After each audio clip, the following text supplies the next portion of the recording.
மகனே வாழ்வா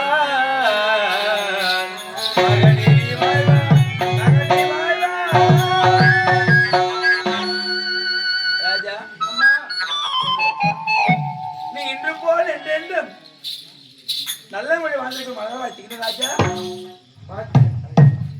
அம்மா உங்கள் ஆசை இருக்கு வரை நான் நல்ல முறையிலே வாழ்ந்திருக்கேன். தாயே பல நாட்களாக இந்த வனவேடிக்கை பார்க்க வேண்டும் வனவேடிக்கை பார்க்க வேண்டும் என்று நான் கேட்டுக்கொண்டிருந்தேன் ராஜா. ஆகையினால் அந்த வனவேடிக்கை இன்று காட்டலாம் என்று இருக்கிறேன். அப்படியா? ஆமா. அழைத்து கொண்டு போகின்றாயா? நீ முன்னே போ, நான் பின் வருகிறேன் ராஜா. அப்படி ஆகட்டும். அம்மா போகலாமா?